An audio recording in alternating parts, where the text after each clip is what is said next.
मरियम नवाज मेरे साथ आके बैठे बात करें, बीबी आप हैं कौन? आप काउंसलर नहीं हो सकती, आप पता नहीं किस खेत की मूली हैं, आपको क्या गलतफहमी होगी।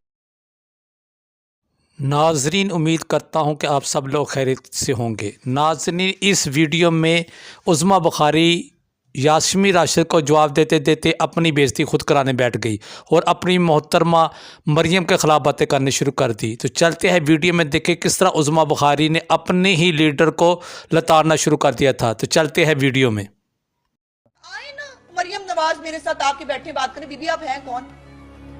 आप काउंसलर नहीं हो सकती, आप पता नहीं किस खेत की मूली हैं, आपको क्या गलतफहमी हो गई अपने बारे में। मरियम नवाज जो है वो तो आपके लीडर के साथ जो है वो बैठने की हम रवादार नहीं है, वो तो उनका लेवल नहीं है आपके लीडर का कि वो मरियम नवाज जो है उनके साथ भी बैठे।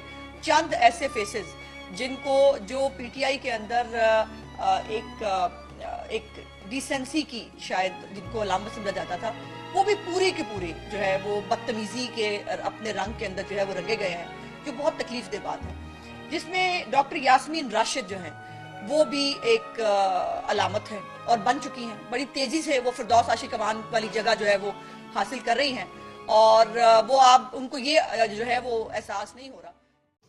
नाजरीन, आपने सारी गुफ्तगू सुनी है कि उज़्मा बुखारी साहिबा यास्मीन राशिद को मुखातब थी, तो लेकिन गलती से उसके मुंह से मरियम नवाज निकलना शुरू हो पड़ा। हालांकि यास्मीन राशिद ने सिर्फ यही बात की थी कि मरियम नवाज को कॉलेज में एडमिशन नहीं मिला था, उसकी बाप की सिफारिश पर उसको एडमिशन मिला था। तो उसको जवाब देने की बजाय ये खुद ही अपने लीडर को इसने लताड़ना शुरू कर दिया था।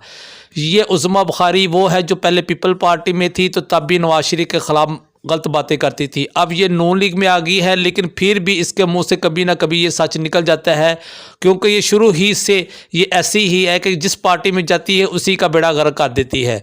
तो लिहाजा आपको ये मेरी अगर वीडियो अच्छी लगी है तो इसको लाइक कीजिएगा और इसको ज़्यादा से ज़्यादा वायरल कीजिएगा और कमेंट सेक्शन में जाके अपनी राय का ज़रूर इजहार कीजिएगा। अल्लाह आपका हामी निगहबान हो।